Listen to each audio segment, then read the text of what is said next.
being done through this appeal. We invite our partners to invest in this appeal as it enables us to scale up our support to the government and the people of Uganda.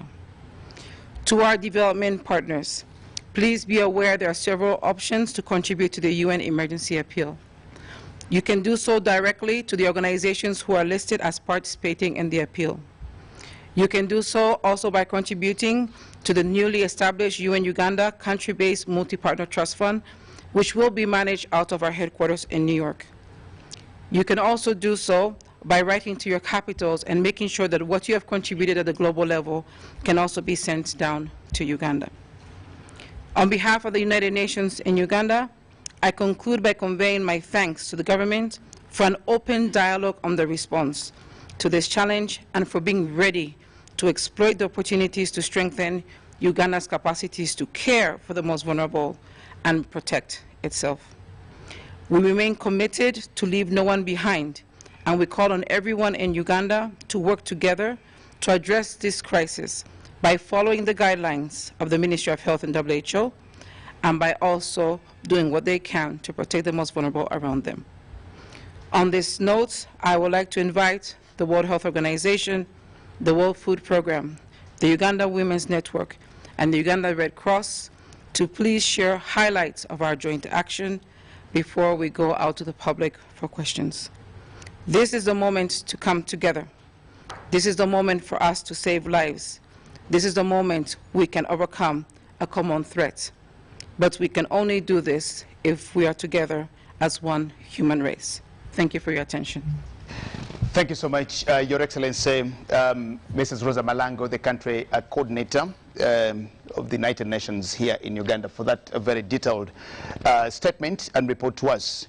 Now, I will just speak that we interrupt our running order for purposes of engaging the Honorable Mary Karoro Krut, who is set to leave the studios now, but wouldn't just allow her to go without any question from many of you who are actually here.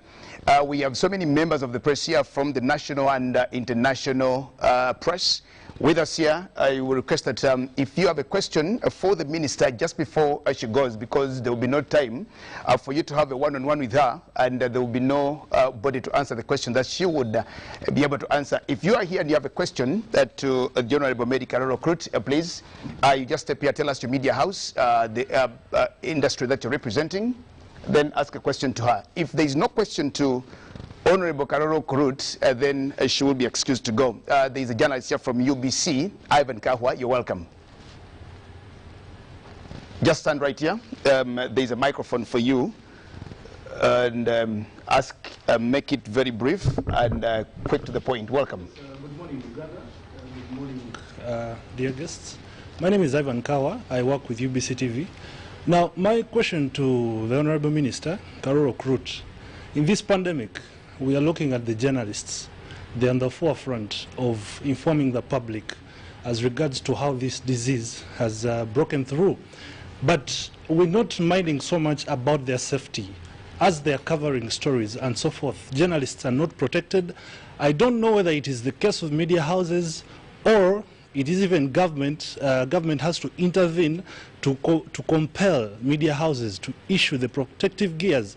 We're looking at government as well, calling for press conferences, and these press conferences actually attract this crowding, and the social distancing is inevitable. So I don't know what is the stand of government as we're looking at combating the spread of this pandemic. What is the fate of journalists towards looking at the lives of these people at the forefront? I thank you so much. Thank you so much, Ivan Kahwa of UBC TV. Just right there, because many of these here, we do not know whether they have the PEPs and, or the PPEs as they tell us. And it's very important because, yes, we are the front line, and we've seen or we've heard from the other countries where journalists have actually died or succumbed to COVID-19. We want to get out of the thing when none of us is history. We want to be here and again talk about the post-COVID era. We do not want to die. Any other question to the minister just before she goes? The questions have to be directed to only Honorable Karoro Krut before we invite on the other speakers. If there is no other question, then I'll request Honorable Karoro Krut that you come and answer Ivan Kahwa's question.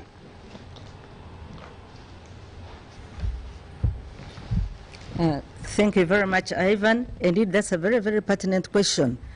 I remember in one of his addresses, when the president was appreciating the health workers, he also appreciated journalists, because he said without them, how would we be able to send this information across, apart from the social media and WhatsApp groups? So I have been thinking, because for instance, the journalists who come to the office of the Prime Minister to cover the donations all have masks and, so I was thinking that it is actually the media houses which request for the protective gear.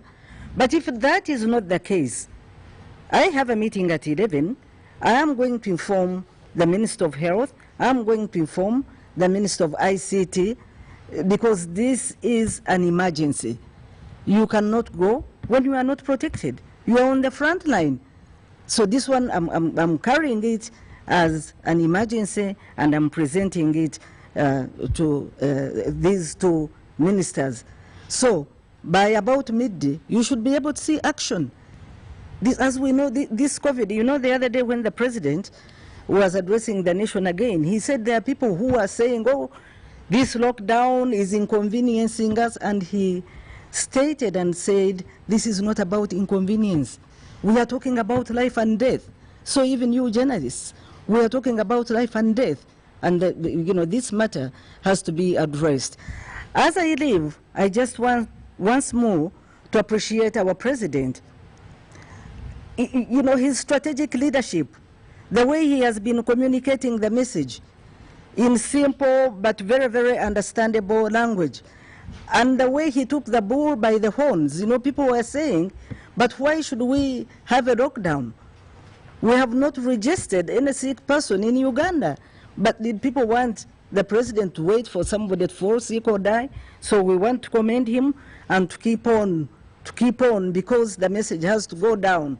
Because we know, the other day I was looking at a report, and the permanent secretary of health said there were some people in quarantine, and they would leave their rooms and go to other people's rooms, and then there are people who have been faking funerals with coffins, empty coffins, because they want to get out of their homes, please.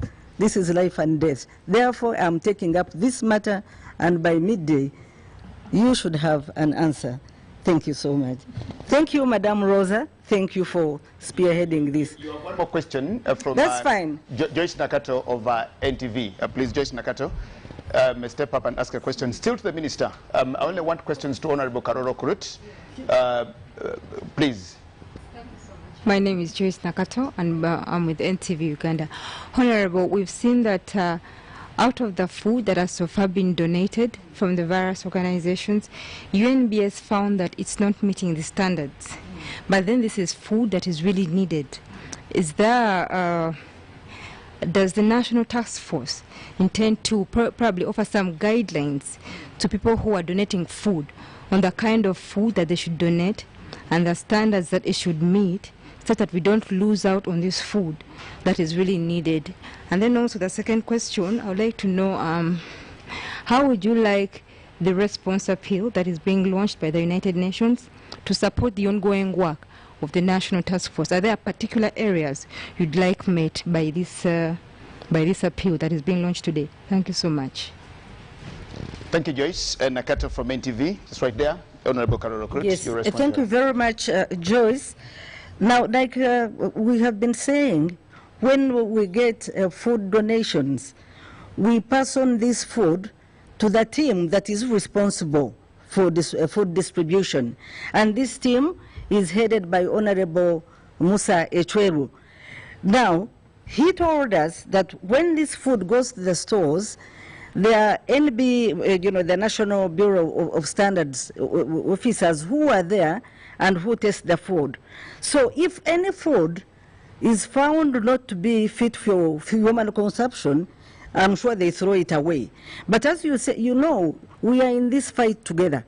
So if a report comes and says some of this food is not fit for human consumption, and the officers at the National Bureau of Standards give us that report. In fact, when I leave, I'm going to call Honorable Tweru so that he gives us a report. Then guidelines should be issued immediately. And sometimes it is not the fault of these people, if it is true. Because if I go and buy food from Amira, like Posho, I will not know. I may not know. But we are told that most of this food donation is from the Miras themselves. But I want to thank you, and this, because, I mean, nobody should eat contaminated food. That is another coronavirus. Yes, so this one cannot be accepted. But we are going to get a report and find out of these food donations, which one has been found bad, and which one has been found, worthy to go out and be eaten by people. And then we issue guidelines immediately. I want to thank you, Joyce. Now this other question, we will have to talk with the UN family, led by Madame Rosa Manango, Her Excellency, and then we can come with an answer. But you can also answer it. Thank you very much. Respond to that. Just before you go, Honorable, we've seen you collect a number of these items, especially food items, and at the National Task Force and differently at the districts. But much of them, especially at the districts, has not yet been distributed. And people are just wondering now, when we have a lockdown of 21 days, we're counting down. We are midway the journey. And much of the food actually that has been given out is not yet with the people. People are asking questions. We do not expect, we do not demand that you give a list of the recipients to the President, as we've seen or had him read the lists of those who have actually donated. How about the distribution of it? Until when are you going to hold or keep these things? Because I don't know which food you are talking about. You are talking about the food at the district, because the one which comes here, we hand it over immediately after it has been received to Honorable Musechweru's team. Yes. So I will be telling you a lie if I said that I know about the food which is given to the districts. Okay. But I'll bring it to the attention of Honorable Musechweru, because each one of us, each of these teams has got a ruvimbi. Sure. You cannot scatter yourself everywhere. So I'll bring it to the attention of Honorable Tweru to find out if this food at the districts is not being given out. Like the President said, on some other issues, this would be murder. Because if you have the food there and there are people who need it, why should you keep it? But let's find out the truth, because I don't want to speculate. Thank you. Well, thank you so much, Honorable Mary Karoro Krut, Minister of General Duties in the Office of the Prime Minister, and also heading the fundraising effort here at the National Task Force that is headed there by Dr. Nduguru Gunda, the Prime Minister. We thank you so much, Honorable. You've spoken to us and, of course, also responded to those questions. I will now take the opportunity to invite to the stage here Dr. Jonas, the WHO country representative and head of mission, to also read to us his statement on this day. You're welcome, sir. First of all, I would like to thank especially the health workers who are fighting this disease at the forefront. The various workers at the borders, at the hospitals, the security forces, the border control and immigration people. And also I would like to thank our partners, all those who has contributed to this appeal. This is one disease which requires total solidarity, commitment from everyone. It does not differentiate between leaders and displaced person or refugees, or the urban or the rural poor. So everybody contributing to this is contributing to humanity, and they deserve to be thanked. And also to the media, who is also doing an effort, most of the media, into communicating the right message. Because what we have realized in this pandemic is that it takes an equal effort to fight misinformation as the disease.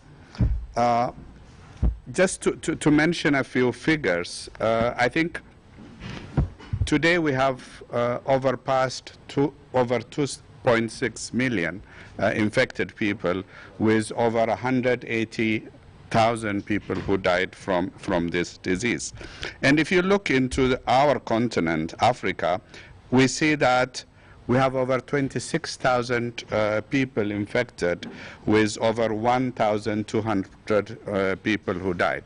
And various governments has taken various measures to ensure that, that we break the cycle of the transmission of these diseases.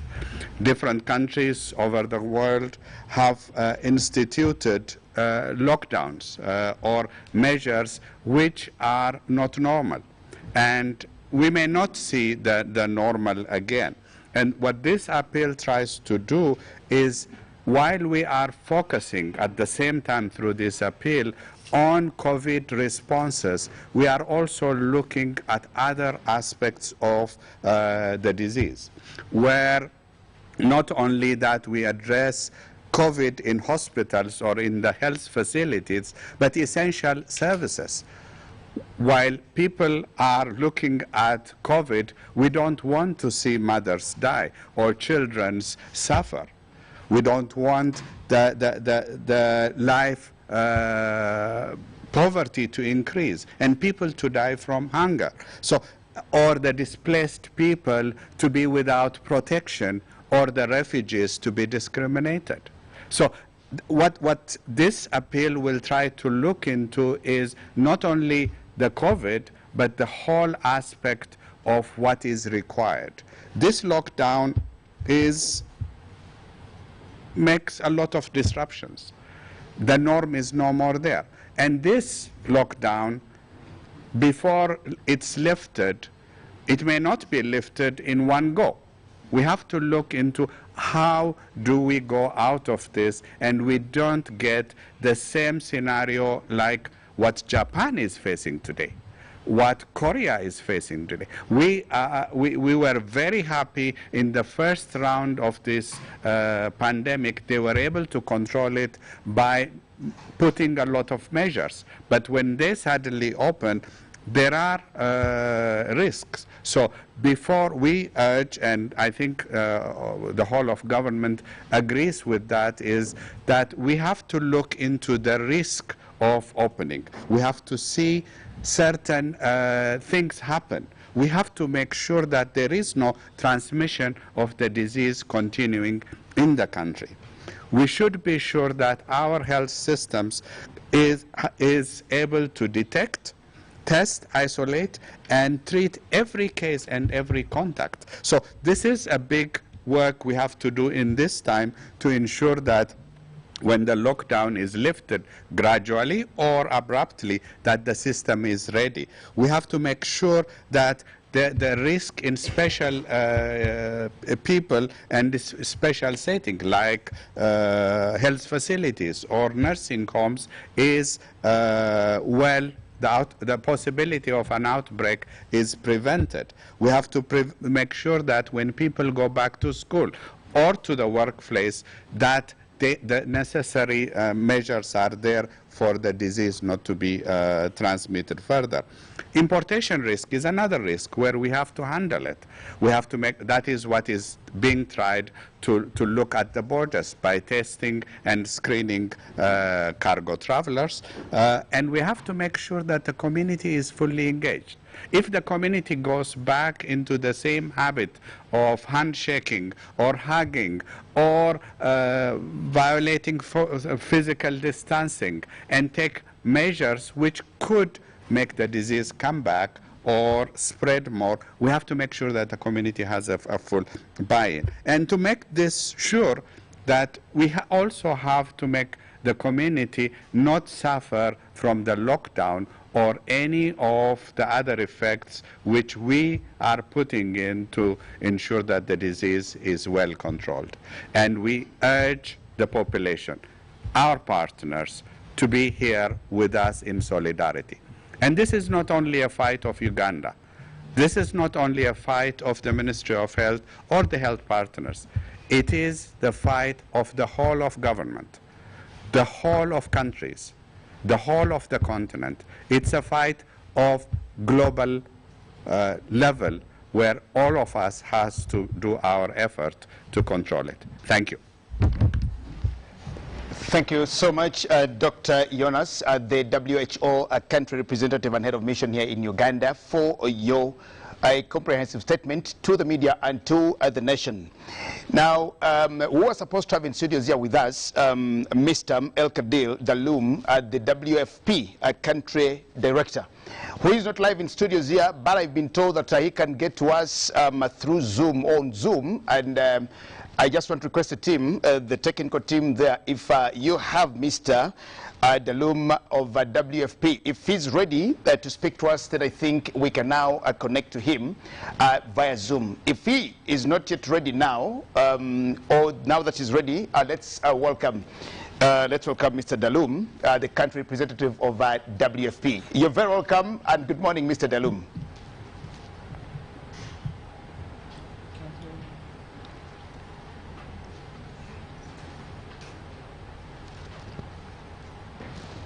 Can you hear us? Mr. Daloum, can you hear us?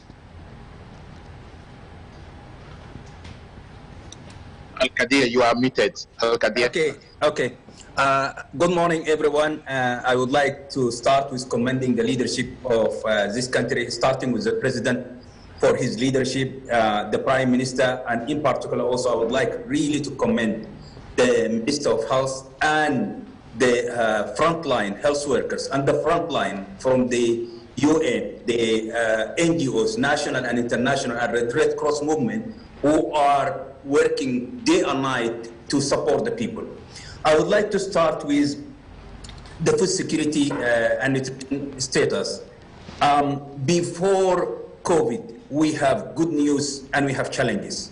The good news that we have been told the economy in Uganda is doing well in terms of gross domestic product, where we have 6.5 progress. We have Uganda is about 45% of the arable land is in Uganda in the East Africa community. Uganda is self-sufficient in terms of food, and the importation of food is little compared to importation of other countries in the region. So Uganda is doing well. However, also we know that there are challenges, and those challenges are one related to the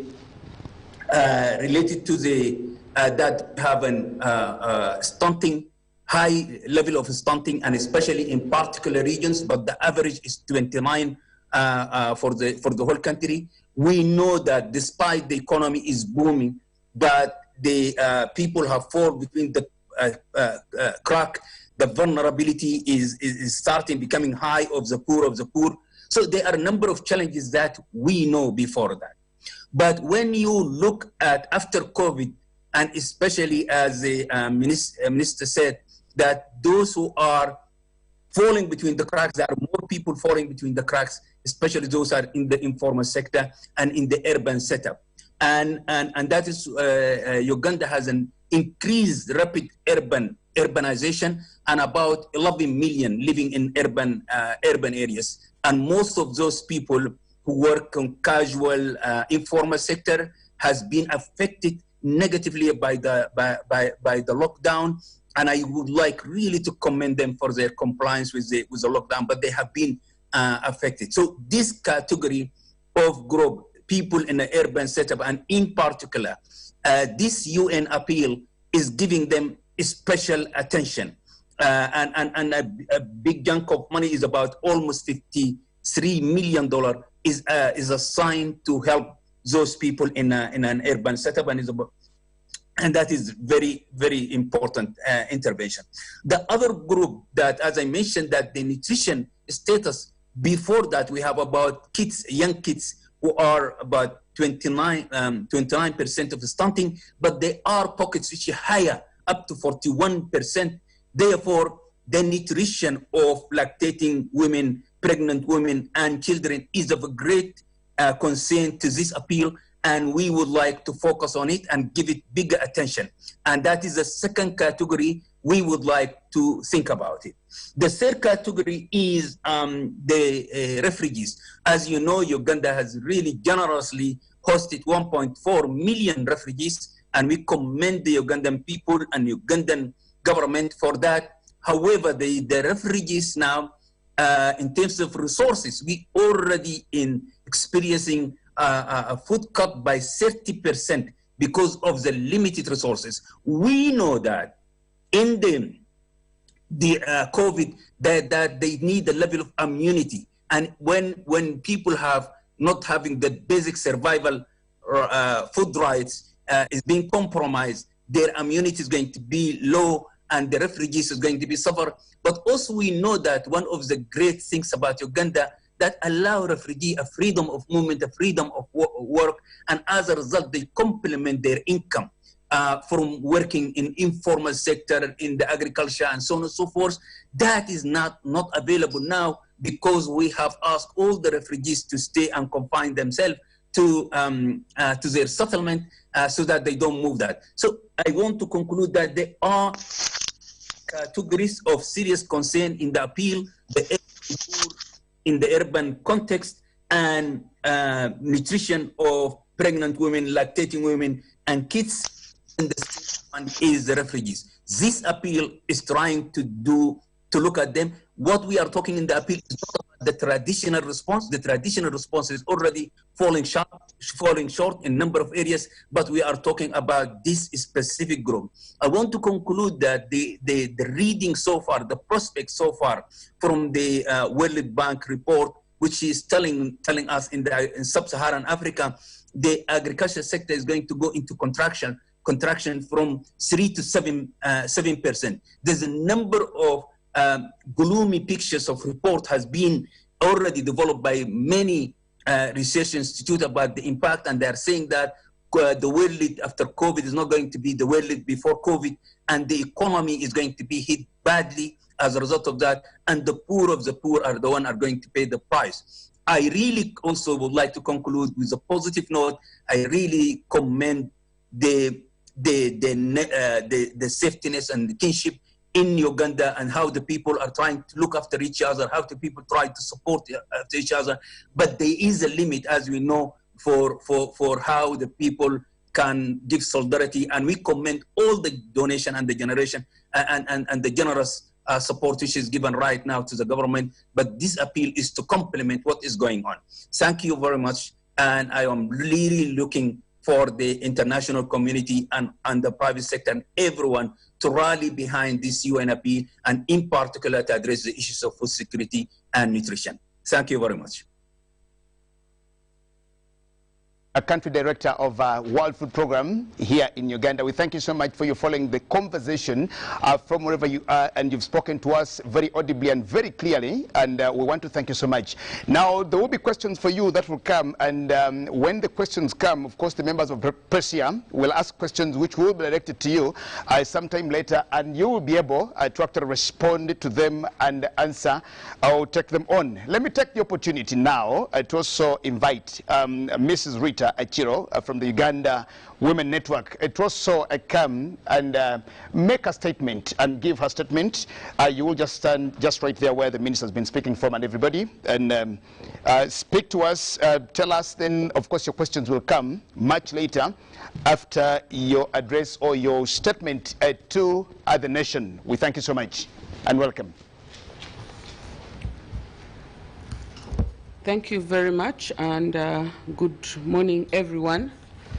The Honorable Minister Henry Okello Oryem, the State Minister in the Ministry of Foreign Affairs, the Resident Country Coordinator for UN, Ms. Rosa Malango, the WHO representative in Uganda, Dr. Yosa, the representative of the Red Cross in Uganda, my colleagues out there, the civil society, the media, and all of you who have joined us online. Indeed, as first and foremost, as a citizen of this country, as a woman in this country, a woman leader, we are glad and honored to join the UN to call on all of us to this emergency fundraising to curb coronavirus. As civil society in this country, I must first of all say we have endeavored to do what we can do in terms of providing information, addressing some of the issues that have emerged from the coronavirus, particularly looking at issues of gender-based violence, medical facilities for women, issues of emergencies that are happening in our communities. And these, I must also admit, we've had a lot of limitations because most of the efforts have been put around emergency response, particularly looking at the medical aspect. And I think through this fundraising, we should be able to expand our response pre, during, and after. And that's why we are glad to join this. I want to also take the opportunity to thank our government, of course, through the leadership of His Excellency, the President, and all the leadership, both in government and outside, including in opposition, but also thank our frontliners that have been led ably by the Ministry of Health and all the other government ministries, agencies, and departments. Situations like this of COVID-19 exposes and exacerbates existing inequalities. They overlap with prevailing socioeconomic challenges to create multiple layers of social injustice, especially for groups with intersecting vulnerabilities, such as women and girls, women with disabilities, elderly persons, particularly women, women from minority groups, indigenous groups, female refugees, and women with chronic health conditions. For us to be able to mitigate the situation and the impact of COVID-19, we must move away from a one-size-fits-all. So we cannot assume that all the response without strategic plans and thinking will address the impact. And therefore, a one-size-fits-all will not help the situation. And therefore, we must come up with approaches to embrace intersectional strategies that recognize the dynamics which shape vulnerability and resilience. Ignoring those dynamics and risks rolling back gains that Uganda has made over the years. You all agree with me, as a country, we have been a country that has set standards. Let it be laws, let it be response in regards to gender equality. And with COVID-19, we have a risk of rolling back if we do not come up with holistic approaches and strategies in addressing the challenges that has befallen us. We therefore, as a country that has advanced women's rights and gender equality, must be looking at a more comprehensive, holistic strategy in addressing the challenges that are before us. This progress, if we do not hold dearly to our hearts during this process, we are bound to lose all the gains over the years. 3 steps backward and 5 forward and 5 backwards. I am therefore calling upon all of us that emergencies like this will expose more inequalities. And as Ugandan women, the overlapping and prevailing socioeconomic challenges that create multi-layered level of social injustices, especially among women and girls, the elderly and all the other gender inequalities, will add to the already pre-existing inequalities in our society. We therefore must support this process with all the generosity that we have as Ugandan people, in partnership with all our development agencies. I would also like to call upon our private sector, who have shown to a large extent support since the President started calling on them. But as you've heard from the Minister, you've also heard from the Resident Coordinator of the UN, we still have a long way to go. Let's not give up. Continue giving. And giving gives you joy, gives all of us joy. This is a challenge that we must all face together. And together, we shall overcome COVID-19 for God and my country.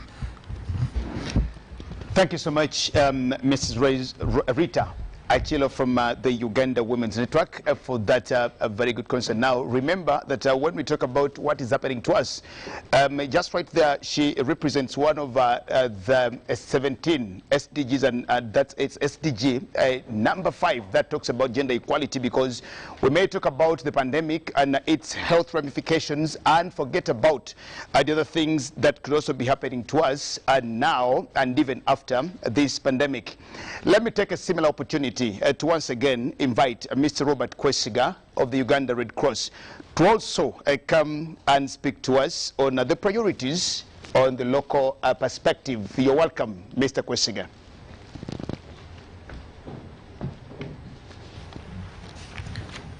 Thank you very much, Your Excellency Rosa Marango, Honorable Minister Okero, colleagues, Jonas who's in this room, and the Women Network, all the listeners, the press, ladies and gentlemen. We thank the UN family for... Mr. Kwesiga, will you just stand in the middle of the microphones? I thank you so much, just right there. We thank the UN family and in coordination with the government of Uganda for putting this through in order to support the emergencies in the country, and which largely is overshadowed by COVID-19. As has been said, COVID-19, nobody was prepared full enough for it. And this calls upon all of us to join our efforts in order to make sure that we save lives, we save livelihoods. I must say that COVID-19 has overshadowed and taken away attention from other threatening humanitarian emergencies, and we cannot afford to let it go. And therefore, this COVID and other emergencies that we need attention call for our concerted efforts, whether as government, partners including the UN, the private sector, and each one of us in order to make a difference and save lives.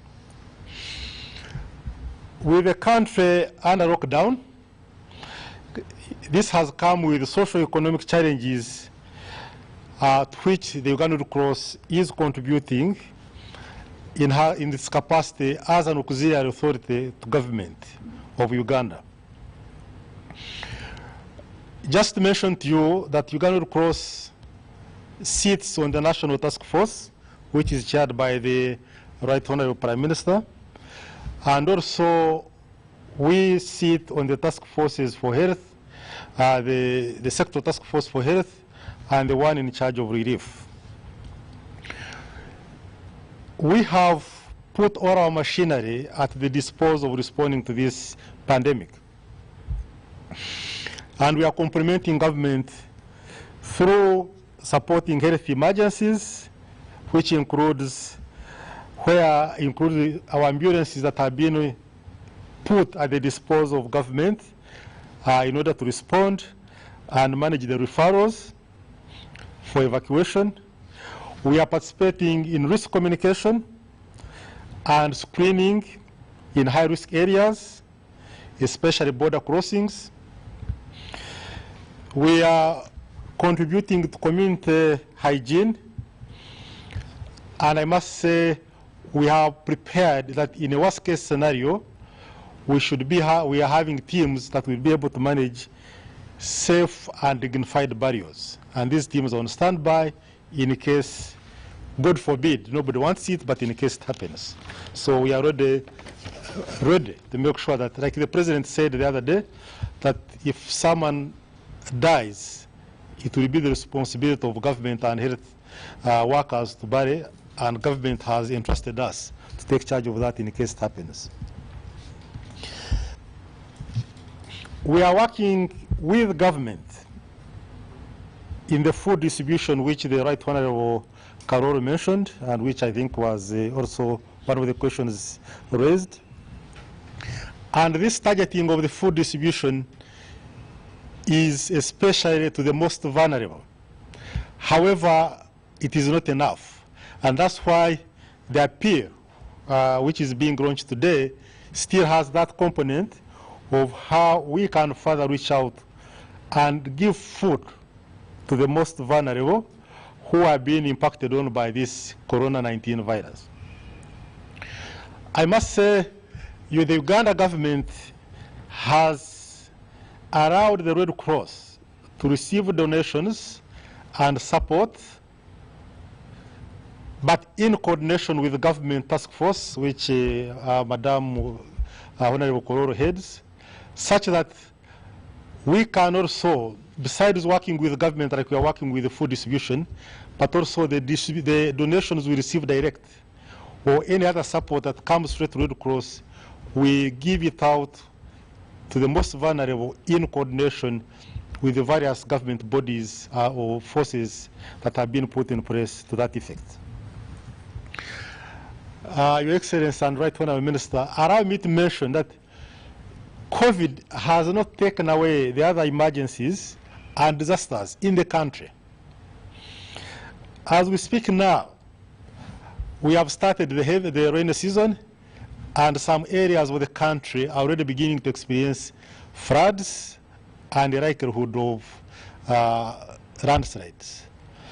Those who listen to the news, you may have picked it. Kasese yesterday there were floods. In Toroko it is already affected. I'm told Nakasongora there is a problem. The areas around Lake Victoria are already flooding. And so, these heavy rains are also creating another emergency. And this emergency is with respect to homes and shelters being destroyed, livelihoods, especially agricultural farmlands or gardens being destroyed, properties and infrastructure. But as you know, floods and landslides have a direct impact on water and sanitation, and so availability of safe water becomes compromised, but also the waterborne related diseases will be on the increase.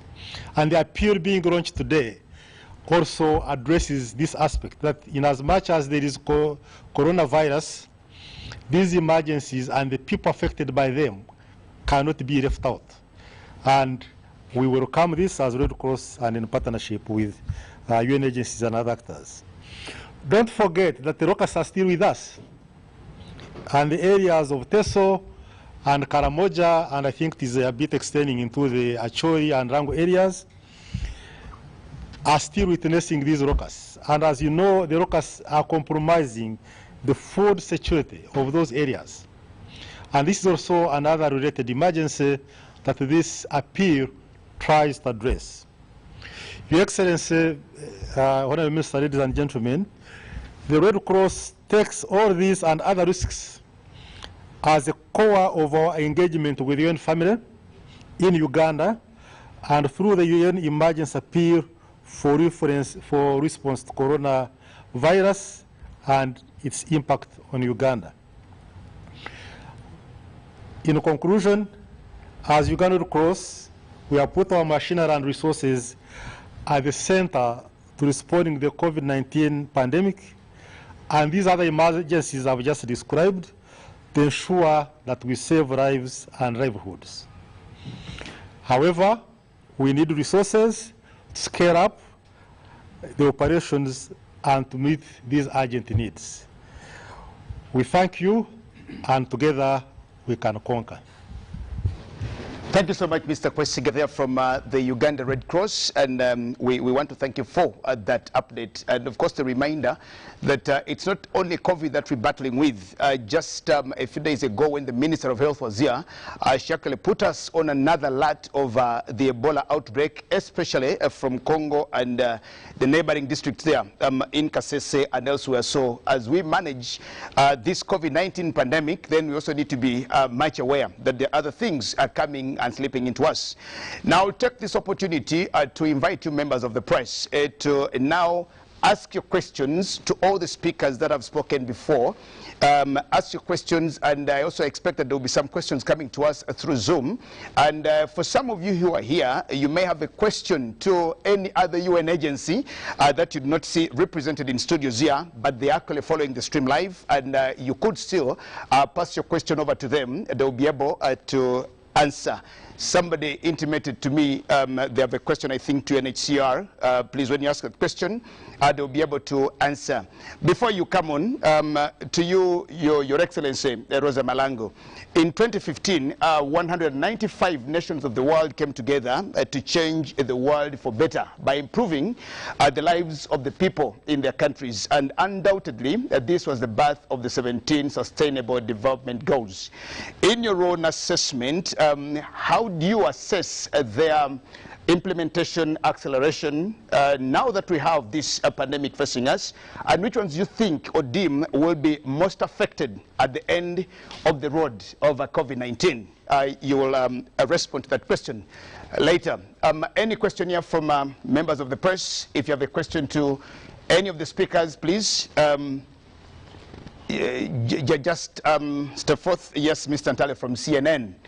You're very welcome. Just stand right there and ask your question to whomever you actually feel should respond to you. Madam Resident Coordinator, firstly I will seek a clarification.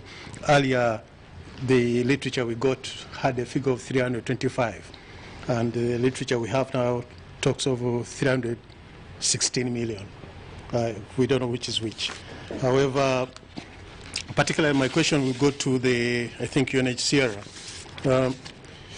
In the event that there's a fast growth of the virus in Uganda, in the refugee population, what plans have you made? Thanks. Thank you so much, Mr. Ntare from CNN, just right there. Clarification on the figures and the question to UNHCR, and I think the representative there of UNHCR will get to us through Zoom and respond to your question. Any other question from members of the press? Yes, you're very welcome. As is Isabel Nakiria from CGT, and you also prepare to come on after him. Please tell us your name and the media house that you're representing for avoidance of doubt and not to mistag you or to misquote you. My name is Fredo Jambo. I work for Bloomberg. To the Resident Coordinator of UN, which agencies are you appealing to in this drive for donations during this emergency appeal? Then, which countries in Africa has a similar thing been done, or which is being planned to be done? Thank you. Thank you so much, Mr. Fred Ojambo from Bloomberg. Thank you so much for those questions. Isabel Nakiria from CGTN, you're also welcome. Take the stand and also ask your question either to Her Excellency Malango here, to Dr. Jonas, or to all the other heads of agencies of the UN. You're welcome. Thank you. Mine goes to the UNHCR. All the energies now are focused on the COVID pandemic taking place right now. What about post-COVID? What are the plans that you have for the refugees in case COVID is not there anymore? How will you manage the food and the health care there? Thank you so much, Isabel Nakiria. And another question somewhere? Ivan.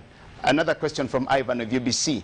And as Ivan steps over, maybe also just want to make a code seal to Isabel Nakiria's question there to, I think, Mr. Dalum of WFP. In 2008, we saw a food crisis globally, and looking at what is happening to us, what do you actually think are the potential risks and the prioritization of the resumption of agricultural production after all this, because we do not know where this is taking us. To you, Mr. Dalum, just right out there. Yes, Ivan Kahwa. Thank you, Jagenda. I'm having 3 questions, and I'll pass them over to each of the guests here. Okay. The first one goes to WHO. We're looking at imported cases now being a burden to the host countries, and I'm speaking in line with Uganda. We have to take on the burden of treating these imported cases. Is there any kind of specific arrangement to help cases like Uganda, countries like Uganda? Because I believe it would be hard to strategically lift the lockdown if we are still receiving imported cases. That goes to WHO. My second question, I think any one of you can answer it. We are now in a situation whereby Uganda is looking for solutions. How do we solve the issue of cargo trucks coming into the country? How do we stop people coming with active cases? By the time you intercept it at the border, it means the person came with the disease inside them.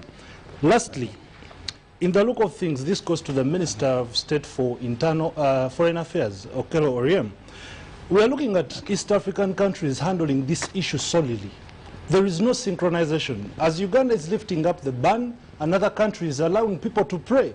And this is a potential problem I'm seeing. What is happening at the East African community level as regards to mitigating the spread of this pandemic? Thank you so much. Well, thank you so much, Ivan Kahwa. And I think the last question there will be responded to by Honorable Henry Okello Oryem for Uganda. Even when he's a Minister for Foreign Affairs, the question still goes to him, just right there. I will request now that the question that we've asked so far, I now invite the representative of UNHCR to respond to those questions, and to also Mr. Dalum of WFP to respond to those questions for those who are not with us in studios. You're welcome, UNHCR representative, and hope you've heard your questions very clearly. You can now respond to them. Hello, can you hear me? Okay, the first question was about what we do in case there is a refugee positive to the COVID-19. Before starting, I would like to say that Uganda has a long history of hosting refugees and has been congratulated for it. We are very grateful to the government. We are grateful to the hosts for receiving refugees and living with the refugees. We work with the office of the Prime Minister very closely. We work with the district. As you might know, we have 1.4 million refugees in Uganda, of which 93% live in settlement and the rest in urban areas. So it is very important for me to stress that we work with the government and we are equally engaged in the settlement and urban areas to fight against the pandemic. It's very important for us to augment and to make sure that sensitization is enhanced in the communities, being in the urban areas or in the settlement. We sensitize refugees because we want them to, as the rest of the population, to change their behaviors and to respect all the protective activities and attitudes. And for now, this has been working very, very, very well. In case, to answer the question, in case there is a case of COVID-19 positive, it's very well organized because we work very closely with the government, as I said at the beginning. 2 days ago, we got one case in the southwest, a Burundian refugee who was coming back from Tanzania and was tested positive. Straight away, the district officials took over the case, and one, for the testing, they were very, very vigilant. Two, to put the positive refugee in quarantine, and then he was transferred to Masaka. So he's now in Masata, where we have a treatment center.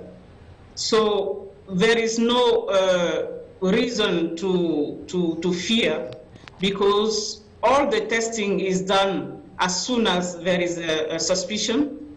The quarantine is put in place, and if the case is suspected or found positive, the refugee will be automatically taken to the treatment center.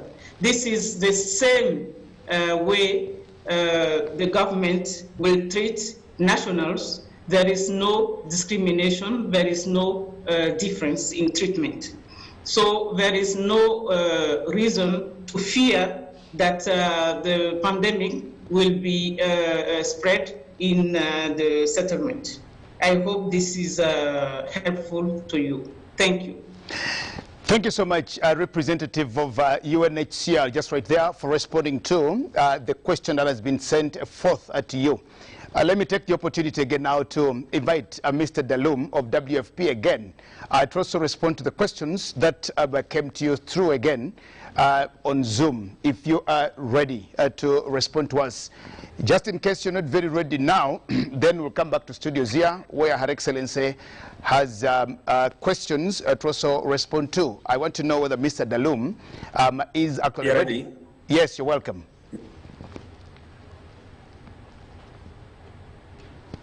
Yes, you're welcome. Speak to us, Mr. Dalum. Yes. Do you hear me? Yes, we can hear you very audibly and very clearly. Go ahead and talk to us. Do you hear me? Yes, we hear you very well.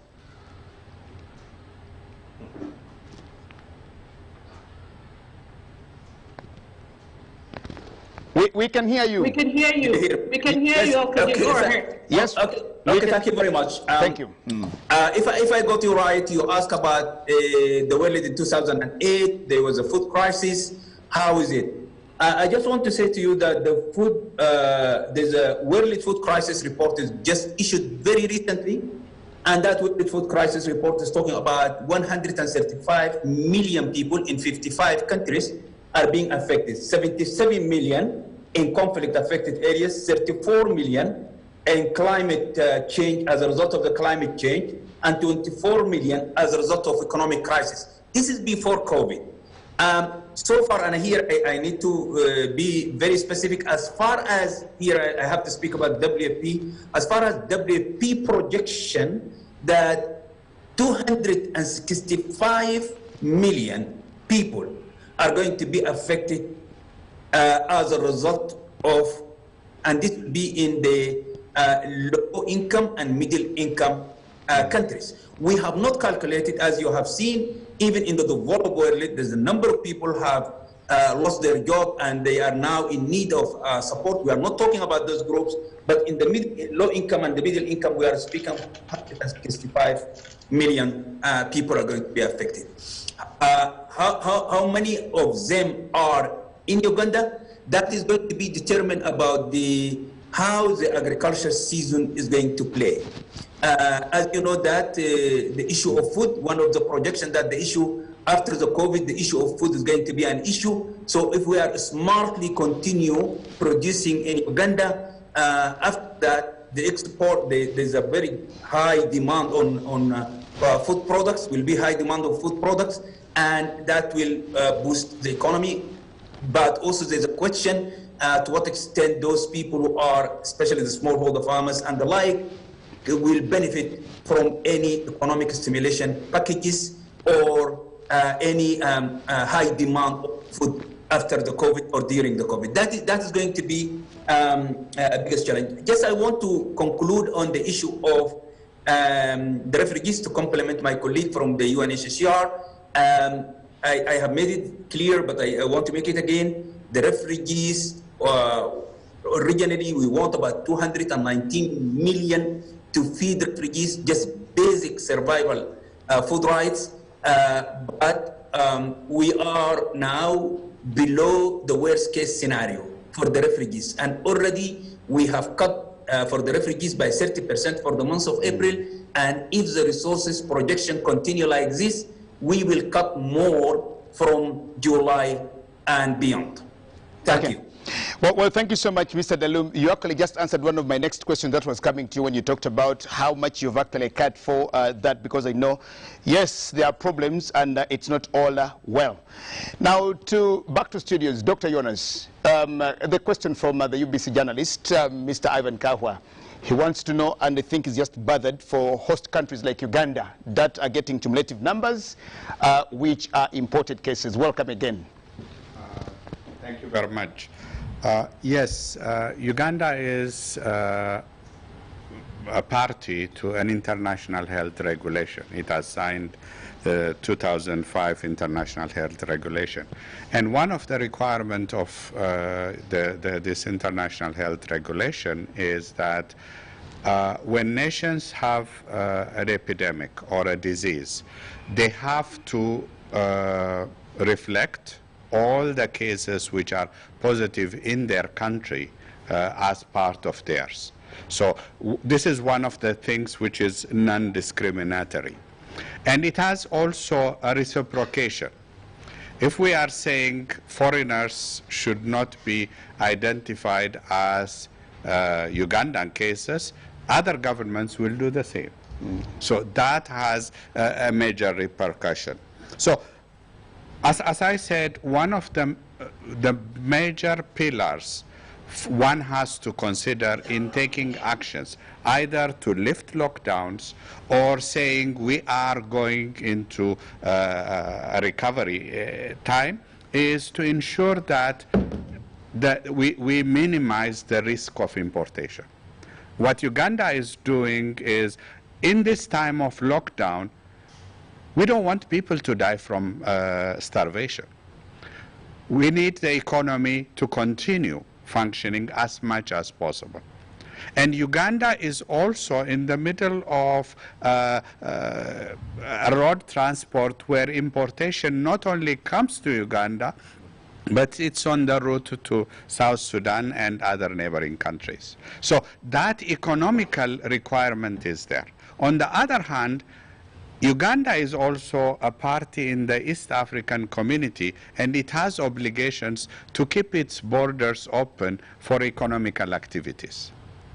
So our option is to ensure that this risk is minimized, and that is through screening and making sure that we do testings of people coming in, and we'll be able to track them and minimize the risk of them interacting with the population. The other aspect of this is also to make sure that we educate the public to take care of itself, while ensuring that the economy continues to function. And my message is that we should not discriminate anyone, and treat the truck drivers or whoever becomes positive in the way we would like our brothers to be treated when they go to the next country. That's one aspect. And the other is we have to respect their human rights. If the person, we ask these people whether they want to go back into their country of origin. If they want to go back, if they are asymptomatic, they are in good health, we coordinate with the next country so that they get a care in their country. Nobody wants to get into this illness away from their families. So most of them would like to go back, and we have to facilitate that. The other aspect of it is just yesterday, the Kenya announced that it is going to screen their cargo crew. So by them making sure that their cargo crew is not transmitting the disease, we are also making sure, and Uganda and the other nations doing the same, we will make sure that the economy goes ahead, trade goes ahead, and disease is not transmitted through that method. Thank you. Well, thank you so much, Dr. Jonas. And I will read out all these questions that because we're trying to race against time, and I will request that when Her Excellency Rosa Malango stands to respond to the questions. She will do it finally, and we do the final bit of this. But there are questions here coming in from, this is to Uonet from Marion Appeal. And the question says she would like to know how local NGOs in Uganda are joining hands in this drive, and how are you reaching out to them? The second question is from Professor Maggie Chigozi to all the panelists here with me in studios. And hers is, she says she's very concerned about the shortage of PPEs, the personal protective equipment for health professionals. Do you have a solution to this, or can the private sector come to play a role in this? The third question is coming from Wanyana Rachel. Wanyana Rachel, her question goes to all of you, the panelists, and it actually says her major concern is that as much as we are faring well in the fight against COVID-19, GBV, gender-based violence, is claiming lives. And she says here, Alebtong has 6 deaths. In Tororo, there are 5 GBs cases, and defilement is also doubling there. What interventions do you have? And for me personally, to you, Madam Rosa Malango, the Economic Commission of Africa, their recent analysis on the impact of the pandemic estimates that our growth will actually slump from 3.2% to 1.8%. And just because of that, the various ministers of finance have actually appealed they've appealed for about 100 billion US dollars to actually help them in the emergency to respond to this, to cushion their losses there. Is this appeal particularly also intended to come to their rescue here for the Economic Commission of Africa's analysis? You respond to this, then we'll of course have a vote of thanks that will come through on Zoom. And I will request now that Madam Achiro, you come and respond as Mr. Kwesiga prepares to also see which one of these to answer to. Dr. Maggie Chigozi's question is to all of you, and Wanyana's question of gender-based violence is also to all of you. But I trust that you can actually ably respond on behalf of everybody. Thank you. Thank you very much, our viewers out there, and specifically to Marion Apio. What is the contribution of NGOs or civil society in particular? I must say, as NGOs, we have played a critical role even before we got the first case in Uganda. What did we do? First of all, we quickly started asking questions in terms of advocacy to our government. What type of information should be passed out there? And immediately the Ministry of Health came out with guidelines. That is the first thing we did, to start giving out information to people, what needs to be done about social distancing, about hygiene, about wash, and of course ensuring that we take care of ourselves. We've also been at the front line in terms of being a watchdog, calling upon government to take into consideration a number of issues that were not initially addressed. For example, issues of access to water, availability and affordability. You have seen some of the actions government has taken with the MDAs, Ministry of, National Water, now not disconnecting, water points are being put, a number of agencies are, addressing these issues, issues of women in the markets, issues of access to health facilities. Initially they were saying pregnant women, we know them. Once a woman is pregnant, you can see. We said no. Pregnancy is not just about delivery. There are issues of other complications, ectopic pregnancies, abortions, miscarriages, antenatal. So look beyond all this. So we've been there, we've been the eye. We've talked about issues of transparency in terms of all the actions that government is taking. And I must say government has listened. It's unprecedented. Of course, government and all of us were caught unawares. There ought to be gaps, and as civil society, we've tried to bring all these gaps to the attention of government in terms of advocacy and, of course, being the fourth estate. The other issue that NGOs have been trying to do, and particularly it goes maybe to part of the question that Rachel raises, issues of gender-based violence. In Uganda, over 95% of the GBV cases are handled by civil society or NGOs in this country. We have been at the front line providing legal aid services, psychosocial support, advocacy. So we've been there, and up to date, despite the fact we are under lock and key, civil society continues to do this work amidst the challenges. Every day, people are calling us in our homes. Women are being beaten. A girl has been defiled. You know, teenage pregnancies. What do we do? Where do we go? We are working in our houses. I was just telling somebody before I came here that I work more than I used to work in office, and my colleagues out there who are doing legal aid services. We provide shelter. The shelters have been closed, safe shelters for women and girls. So we are there at the front line. The other is we are, in our small ways, also been raising resources in terms of money. How do we ensure that we have money that we can also put our hands together with government? And that is yet to come. And finally, the issue that we've done, we also have a national task force that we've put together as civil society to see how we work together with government and the UN agencies and other partners so that we are all coordinated. This is something that we ought to all do together. Of course, there's still a lot more that we can do, and I'm glad that we are now even joining hands in terms of raising monies that can look ahead of the current emergency situation, but also look at the medium-term and long-term impact of COVID-19. So as civil society, we are glad. As NGOs, we are happy to join hands with the international NGOs, to join hands with the UN community, to join hands with government, and of course the private sector. We continue to call upon you. And of course our citizenry. Rights come with responsibilities, fellow citizens. Can we play our obligation by ensuring that we follow these guidelines?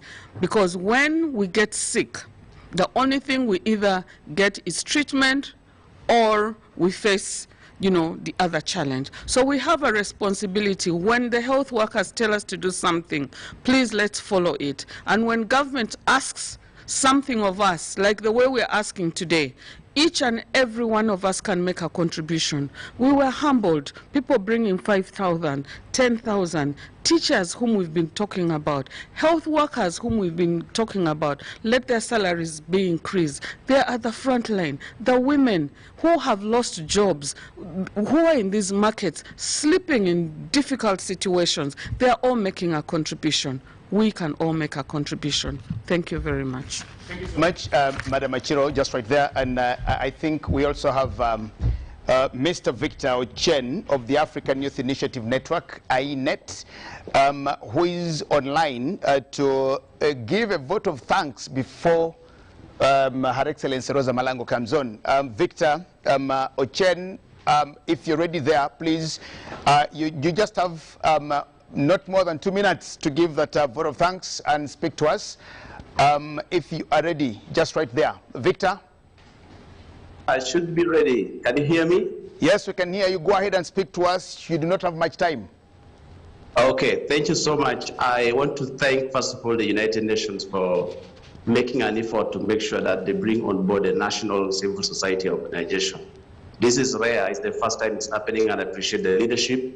And we have seen that alone we cannot do it. We need the commitment and contribution from both local, national, and international communities. And then an area which was not highlighted in many deliberations has been the focus on youth. We do know that in a country like Uganda, a majority of the most affected actually are the young people. These are the borders, the barbers, the people working, in building constructions, and they are most affected in terms of, the economy. But we need to engage youth. How do we mobilize the energy of young people to be the needed energy in fight against coronavirus? We have to engage. From our side, we have seen that much as we are talking about all these commitments, we need to trickle the information to the grassroots. the biggest issue in the country right now is the trauma. Trauma at a family level, trauma at individual level, and trauma in the society. So we have come up with a strategy. How can we provide a platform to respond, provide trauma emergency response to the situation, which is calling for, because we're seeing a lot of child protection crisis, domestic violence, and in so many ways, economic crisis. So we need to engage in mitigating the potential conflict arising from coronavirus. As you have heard that in Africa, coronavirus has killed more people than coronavirus. So we need to get to a point where we are able to address this question. Okay. And of course, the most important thing also, we need to work with our government. We need to support, stand behind our government, work together. Let this be an opportunity for us to unite as a country and open up a Uganda, which we can all celebrate. And I do call upon the member states, I do call upon the government, I call upon the United Nations, continue working with the civil society, and let us get our way. How do we work to protect the children? How do we engage the young people, the youth? Let us reactivate the community resilience strategy and provide psychosocial support and help the population in need. I want to thank everybody, and God bless us in the struggle. Well, thank you so much, Victor Aini. Victor Chen there from the African Youth Initiative. Thank you so much for speaking to us. We have under 10 minutes. Your Excellency, Rosa Malango, I request that you respond to those questions and also invite Honorable Henry Okello here to do the closing remarks. You're welcome again. No, thank you very much, and I want to thank everyone for their participation and contribution. Just being part of this online dialogue is part of the new way of working, which we're going to have to endure for a time. Now, responding to the questions that I have taken note of, and I want to thank my colleagues also online who send me the questions and the responses. So the first one I have is, how does the appeal link to the National Task Force? So let me start off by saying that this appeal was born as part of our contribution to the National Task Force. I made a presentation of the outline to the member of the National Task Force. They made suggestions on key areas of cooperation. As a result of that presentation, I am part of the National Task Force coordination team, and every day, actually I'm missing today's daily meeting, we have an exchange on what are the state of play. During our conversation, some of the key sectors that came up was the issue of access to health. We discussed that. The issue of access to water came up, social protection came up, food security came up, and every time these sectors came up, we had a dedicated deep dive meeting with the ministry. So let me use the opportunity to convey my thanks in particular to the Minister of Gender, who held a Zoom meeting with us last week as a follow-up on trying to figure out how to resolve some of these issues. But our contributions are also part of the learning lessons from our colleagues across the world on how UN teams can support. And the critical areas where the UN is able to support in times of COVID is the focus on social protection, is enhanced national capacity to detect, test, isolate, and treat, as was mentioned by WHO. I want to use the opportunity to also highlight that out of the 20 non-governmental organizations in the appeal, at least 5 are led by young Ugandans. And yesterday, in our dialogue with them, we have an informal dialogue with a network of youth influencers. We want to bring to your attention that we recognize that Ugandan youth have incredible, relevant, and timely solutions. And we look forward to producing profiles and sharing those with you. I invite you to get in touch with my office. We already have profiles of 21 young Ugandans who are already working and doing marvelous things. And we are working towards actually launching the search for 1 million solutions to sustainable development goals with Uganda's youth as we go forward. In terms of maintaining a holistic approach and trying to address inequalities, gender-based violence and domestic violence have really increased in astronomical terms. This is a global manifestation which unfortunately we've also seen here in Uganda. But let me highlight to you what is being done with this within the appeal. So under life-saving and social protection theme, and guided by the joint discussion we have with the Ministry of Gender, NGOs, and development partners, we are scaling up action in the following areas. Working with security forces on how they ensure law and order is implemented. Supporting legal action for perpetrators is taking place. Access to social cycle support to victims. Enhancing messages on prevention. We have also activated a global initiative called Spotlight, and Uganda is the only country in East Africa to have it. It's a joint European Union-UN initiative for the government of Uganda, and we're having discussions on how to use those resources to be able to respond. The following activities are being considered. Adaptive modalities for sustained essential services, including a toll-free call line, as well as remote psychosocial support. Advocacy for the designation of social welfare and their workforce as essential service providers. Support for community-based structures to continue prevention efforts, including mobilization of protective gear and megaphones. And last but not least, multimedia campaigns in local languages on the need for prevention. On your question, SDGs. Uganda, definitely before COVID, we were lucky that actually we started early to make an assessment of the implication of the SDGs, and we were doing very, very well. So actually, there is something called the National Voluntary Report, which all member states have to do, and which Uganda has just completed their second report. And as the Ministry of Foreign Affairs will be able to confirm, the discussion now is that it was supposed to be presented in July in New York, but as a result of COVID, it's most likely that this global meeting will now be online. So we will definitely be there alongside the government to present Uganda's progress on the SDGs, which was doing very well. Am I worried about the impact of COVID on some of the SDGs? Yes, I am. And if I think off the top of my head, I'm worried about the impact on poverty, on inequality. I'm worried about the environment, climate action. I'm worried about gender, and I'm worried about justice. Those are the areas that I'm worried about, and I hope that we'll be able to address them. On the final amount, it is 316. We are really excited that apparently a donation came in this morning, so sorry, that number went back down already. Which agencies are we appealing to? I cut that out of my speech, so I'm trying to make sure that you get a copy of my speech, but we are appealing to, there's 2 global trust funds that have been established at UN headquarters by the Secretary General to help countries respond to COVID. One of them is for humanitarian actions, the other one is for socioeconomic impact. We qualify for both. I'm also appealing to something called the Central Emergency Relief Fund. It's another UN fund. It's also headquarters. It's led by the Office for Coordination of Humanitarian Affairs. So we'll also be appealing there. In addition, most of our development partners who are actually here have contributed funds at the global level. So what we're telling them is that if you've contributed at the global level, please tell your capitals to make sure that Uganda gets an allocation. So that way from the global fund, it comes back down. Now this links me to what's happening in Africa.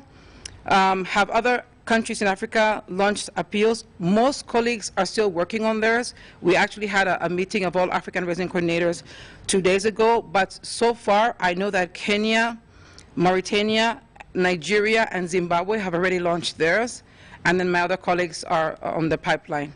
As they join us, we will let you know. On the East African community and the African Union, we are part of that dialogue, actually. I sat in the teleconference, I believe it was 2 days ago, and what was brought to our attention were 3 things. Number 1, countries with appeals, it will be easier for us to be able to tap into that facility which we're negotiating for. So now Uganda is in a good position after today to be able to tap into that facility. Number 2, they are looking in particular to see how to support the following areas. They're looking at emerging capabilities in African states to produce PPEs, medical equipment, and primary products for consumption. They're looking at the implications of the Africa Free Trade Agreement in the current environment. They're also looking at the need for synchronization of free movement of people and goods in the current area. And they've offered that through UN country teams, they will support discussions of African member states on the reallocation of their national budgets and the renegotiation of loans. So this is all from the East African community. Last, and definitely not least, ladies and gentlemen, normally our appeals are only about humanitarian needs. This appeal has a whole theme on socioeconomic because we realize it is critical to survive, and it's one of the lessons. Under the socioeconomic theme, we would like to let you know that the UN country team is actually working on a comprehensive socioeconomic analysis And once that report is done, we will definitely be launching it and sharing it out. We are also working with international financial institutions and the government to create fiscal space. We are working with micro, small, and medium enterprises to make sure they can bounce back. And we note that 80% of these are actually led by women. And also, we are working to make sure that the innovative approaches and the emerging digital economy led by youth have a space in the solutions for this country. So these are the questions that I received. And on this note, I want to once again, on behalf of the UN country team in Uganda, convey our appreciation and our thanks to the people and the government of Uganda, to our partners who are with us, for being with us along this journey, and to really say that we are here committed to stay and support as we go forward. On this note, it is my distinguished honor and pleasure to invite the Honorable Minister Oriem, Minister of State for Foreign Affairs, to please have the closing remarks and officially launch the United Nations Emergency Appeal for COVID and its implications in Uganda. Thank you. You're welcome, Honorable Oriem, just right there. Thank you.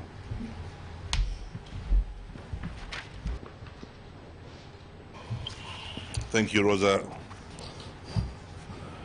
The United Nations Resident Coordinator, all heads of the United Nations agencies, development partners, representatives from the NGOs, particularly the Red Cross and UNET who are here, our friends from the private sector, the media, ladies and gentlemen. The world is, these are very unusual and difficult times. The world is experiencing an unprecedented crisis brought about by this pandemic, which we now refer to as COVID-19 globally. There have been more than 2.4 million confirmed cases of COVID-19 the world over, including 170,000 deaths, as reported by the WHO. The government of Uganda took measures to protect its citizens against this deadly virus before a single case was confirmed in Uganda, including, amongst other things, closure of all schools and institutions. Later, the public transport was suspended, and we have been in what is now universally referred to as a lockdown for the last 23 days. These necessary measures have come with challenges, including negatively affecting the livelihoods of thousands of people in the country, particularly the most vulnerable. The COVID-19 is therefore much more than a health problem, but one with social and economic impact. His Excellency President Yoweri Kaguta Museveni referred to the pandemic as a matter of life and death. This is a war, he said. He went on to say that the current inconveniences are temporary, as opposed or compared to the alternative that will lead to hundreds of loss of life and permanent inconveniences. The government of Uganda therefore welcomes the joint appeal by the United Nations in Uganda, together with 20 partner organizations, for the US $316 million to support the country in minimizing the impact of COVID-19 pandemic on its most vulnerable groups or people over the next 6 months. On behalf of the government of Uganda, I would like to thank the United Nations through Rosa Malango. I'd like to thank the World Health Organizations, the United Nations Children's Fund for the support provided to the health sector and efforts to prevent the spread of the virus in Uganda. I'd like to thank the United Nations team for redirecting nearly $13.5 million of your funding for the immediate response to COVID-19 in the 5 key areas of health, food security, livelihood, and nutrition, life-saving services and social protection, refugees and displacement, and the immediate economic support and digital innovation. As a member of the United Nations for the past 58 years, the government of Uganda reaffirms commitment to a partnership with the United Nations in addressing development challenges. The coronavirus pandemic is the most severe the world has faced during the 75 years existence of the United Nations. The United Nations was established to help overcome global challenges. In this 75 years anniversary of the United Nations, we call for solidarity amongst member states to overcome the virus everywhere the world over. The presence of the virus anywhere on the planet is a threat to people everywhere and to mankind. I call on the international community to support the United Nations effort to keep Uganda on track for the Sustainable Development Goals, to ensure zero hunger, access to basic services, including health, sanitation, education, and basic infrastructures, to enable communities to strive. Let me take this opportunity to commend His Excellency President Yoweri Kaguta Museveni for his decisive and unequivocal leadership in this fight against this pandemic. I wish to extend my gratitude and appreciation to the frontline combatants in the medical profession for the enormous sacrifice that they are taking on all our behalf. I wish to thank the police, the army, immigration, and all other arms of the government.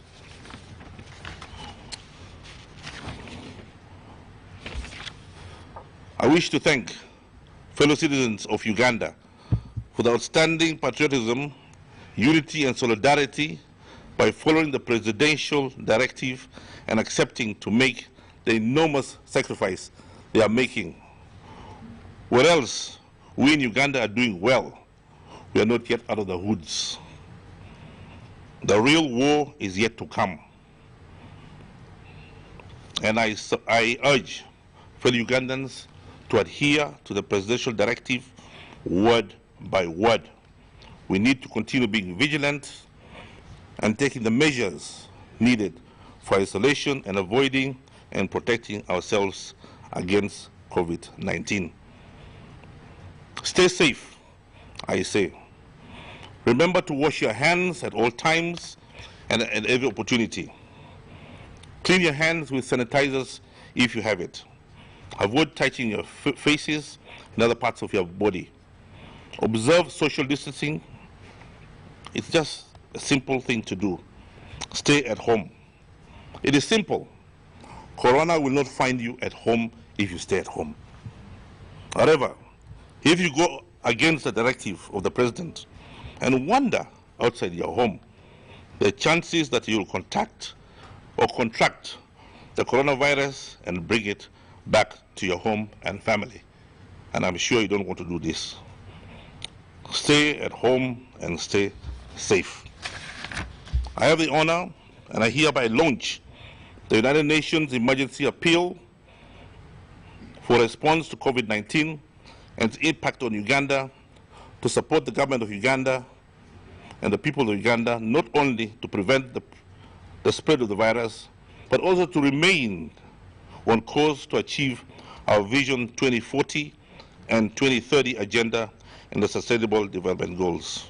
I thank you very much. Thank you so much. Can I answer one question? And they might say that I avoided it. Oh. But first of all, I would like to thank my two colleagues who are on the rostrum here, for having participating and having responded very effectively on this very important occasion. And I'd like to thank them for having responded to some of the difficult questions and issues raised on this matter. And she responded very effectively on the GBV and he is especially very effective on issues regarding the movements and issues on the region, movement of people, and the issue of refugees. On the issue of the coordination within the head of states in East Africa, first of all, I would like to inform you that President Museveni is on regular contact with his colleagues, head of states in the region on a regular basis. In his last appearance on television, he even made it very clear that he had talked to President Kagame as chair of the East African Community to get the ministers of the region to engage themselves, particularly on this issue of trucks that are moving across the border. Already there is a policy in place where the ministers for trade have been in dialogue amongst themselves, and they've come up with a strategy on how to handle truck drivers and trucks that crisscross the borders, on how to handle and ensure that trucks on arrival at each border point, they're tested, they're identified, and they're accompanied all as they crisscross the country. And at every stage that they stop in, there is the local task force and the police, the army, and ISO ensures that they take the various steps that His Excellency the President has directed for them to stay in their trucks or stay around their trucks and do not venture outside and go in hotels and other lodges.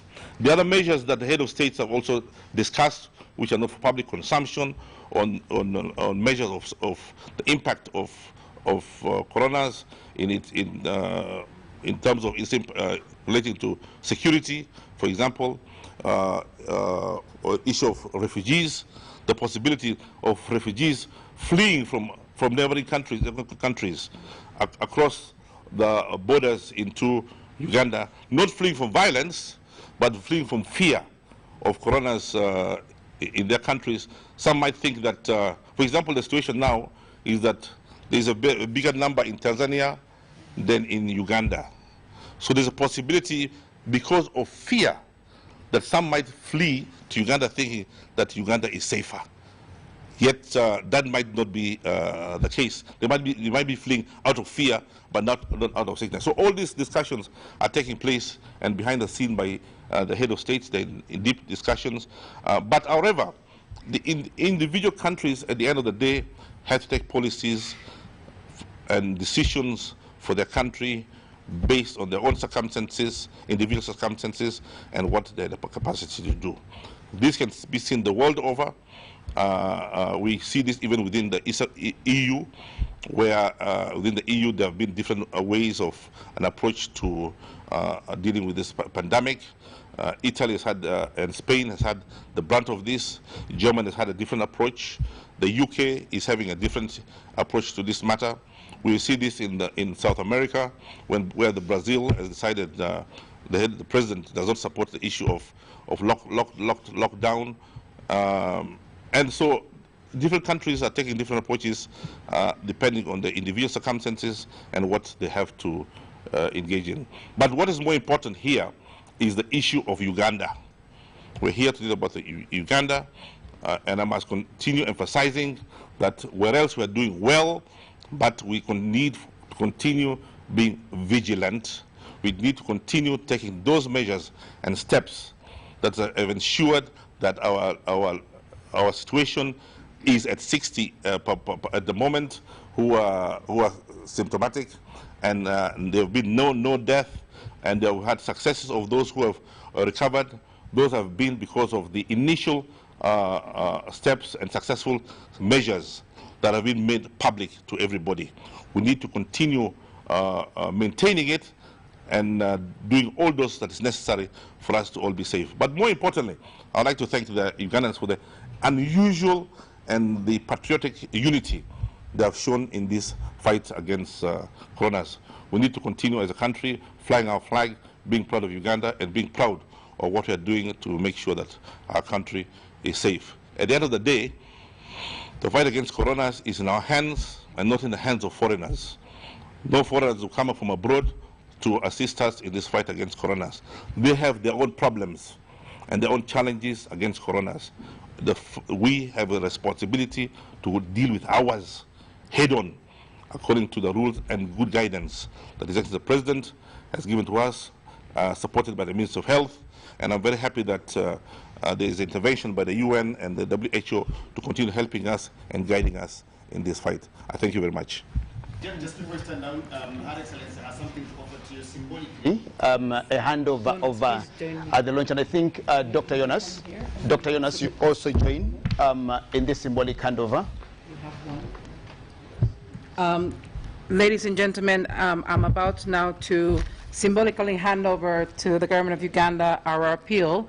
And I just received a text message from Her Excellency Ellen Ostebo Johansen, the Norwegian ambassador to Uganda. They're contributing $2 million to the appeal as we start. So it's a nice way to conclude the launch. Thank you, Norway, being a friend of Uganda and a friend of the United Nations. So, Honorable Minister Oriem, on behalf of the United Nations team in Uganda, it is my particular honor to be able to hand over to you the United Nations Emergency Appeal for Response to COVID-19 and its impact in Uganda. Well, thank you so much, and what a nice way to actually end this, as Her Excellency Rosa Malango there has said. And we take the opportunity as UBC TV, those that have hosted this year, to be part of this historic thing in the making, where $2 million has actually come in, courtesy of UBC TV and all of you who have been there. Now, in the words of Rosa Malango, unprecedented times call for unprecedented measures. We want to thank you so much for being a part of this, and of course to thank the management of UBC TV, just right there. Management of UBC TV, want to thank our production and technical teams that have also managed to put this together and to engage all of you online, wherever you've been and wherever you've actually watched this broadcast from. We thank you so much, and also thanking my own sister Elizabeth Nakakoni on sign language, who has endured it with me. My name is Jagenda Semakola Ziksoka. Stay tuned to UBC TV as we now transition into our usual normal programming. For God and my country, stay blessed and good afternoon.